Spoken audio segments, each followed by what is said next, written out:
ಈಗ blood cancer ಅಂತ ಹೇಳಿದರೆ ಸರ್ ಅದರದ್ದು ಸಿಂಪ್ಟಮ್ಸ್ಗಳೇನು ಸರ್? ಬ್ಲಡ್ ಅಂತ ಹೇಳಿದ ಮೇಲೆ ಮುಖ್ಯವಾಗಿ 3 ಕಣಗಳು: ಕೆಂಪು ರಕ್ತ ಕಣ, ಬಿಳಿ ರಕ್ತ ಕಣ ಮತ್ತು ಪ್ಲೇಟ್ಲೆಟ್. ಸೊ ನಾವು ಆಗಲೇ ಕೆಂಪು ರಕ್ತ ಕಣ ಕಡಿಮೆ ಆದರೆ ರಕ್ತಹೀನತೆ ಆಗ್ತದೆ, ಅದರಲ್ಲಿ ಸುಸ್ತಾಗ್ತದೆ. ಬಿಳಿ ರಕ್ತ ಕಣ ಕಡಿಮೆ ಆಯಿತು ಅಂದರೆ ಜ್ವರ ಬರುತ್ತೆ, ಇನ್ಫೆಕ್ಷನ್ ಆಗ್ತದೆ. ಪ್ಲೇಟ್ಲೆಟ್ ಕಡಿಮೆ ಆದ ಕೂಡಲೇ ರ್ಯಾಷಸ್ ಆಗುತ್ತೆ, ಬ್ಲೀಡಿಂಗ್ ಆಗುತ್ತೆ, ರಕ್ತಸ್ರಾವ ಆಗ್ತದೆ. ಸೊ ಈ ಬ್ಲಡ್ ಕ್ಯಾನ್ಸರ್ ಮಕ್ಕಳಲ್ಲಿ ಬರುವಾಗ ಸಾಮಾನ್ಯವಾಗಿ ಬರುವಂಥದ್ದು ಜ್ವರ, ಅನ್ಎಕ್ಸ್ಪ್ಲೈನ್ಡ್ ಫೀವರ್. ಎಲ್ಲಿ ಒಂದು ಅಥವಾ 2 ಡಾಕ್ಟರ್ ಹತ್ರ ಹೋಗಿರ್ತಾರೆ ಆಲ್ರೆಡಿ.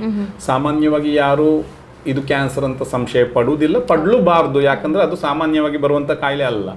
ಸೊ ಹಾಗಾದ ಕಾರಣ 1 ಅಥವಾ 2 ಮಕ್ಕಳ ಡಾಕ್ಟರ್ ಹತ್ರ ಹೋಗಿ ಮತ್ತೆ ಬರ್ತಾರೆ. ಮತ್ತೆ ಜ್ವರ ಅಲ್ಲದೆ ಸುಸ್ತು, ತಿನ್ನುವುದು ಕಡಿಮೆ ಮಾಡ್ತಾರೆ, ತೂಕ ಕಡಿಮೆ ಆಗ್ತದೆ, ಹಠ, ಇರಿಟೇಬಿಲಿಟಿ ಕೆಲವೊಮ್ಮೆ ಜಾಸ್ತಿ ಆಗ್ತದೆ. ಮತ್ತು ನಾವು ಪರೀಕ್ಷೆ ಮಾಡಿ ನೋಡುವಾಗ ಇದು ಇಷ್ಟು ಸಿಂಪ್ಟಮ್ಸ್ ಹೆಚ್ಚಾಗಿ ನೋಡೋದು.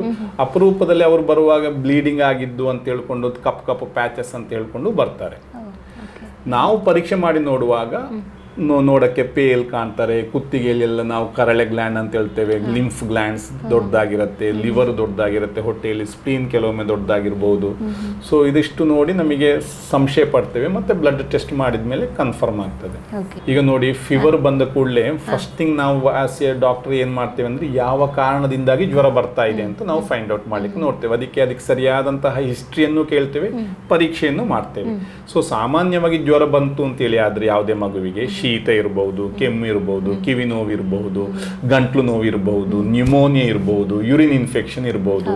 ಇದಿಷ್ಟು ಸಾಮಾನ್ಯವಾಗಿ ಜ್ವರಕ್ಕೆ ಬರುವ ಕಾರಣಗಳು. ಮತ್ತೆ ಇನ್ಫೆಕ್ಷನ್ ಸೀಸನ್ಗಳಲ್ಲಿ ಕೆಲವೊಮ್ಮೆ ಡೆಂಗ್ಯೂ ಫೀವರ್ ಇರುತ್ತೆ, ಟೈಫಾಯ್ಡ್ ಇರಬಹುದು, ಮಲೇರಿಯಾ ಇರಬಹುದು. ಈಗ ಮಲೇರಿಯಾ ಅಪರೂಪ ಆಗಿದೆ, typhoid once in a while we see, but dengue season wise ನೋಡ್ತೇವೆ. ಇದಿಷ್ಟು ಇಲ್ಲ, ಜ್ವರ ಬರ್ತಾ ಉಂಟು, ಬಟ್ ಶೀತನೂ ಇಲ್ಲ, ಕೆಮ್ಮೂ ಇಲ್ಲ, ಯೂರಿನ್ ಟೆಸ್ಟು ನಾರ್ಮಲ್, ಬೇರೆ ಯಾವುದೇ ಕಾರಣ ಗೊತ್ತಾಗ್ತಾ ಇಲ್ಲ ಅಂತ ಹೇಳಿದ್ರೆ ನಾವು ಪರೀಕ್ಷೆ ಮಾಡಬೇಕಾಗತ್ತೆ.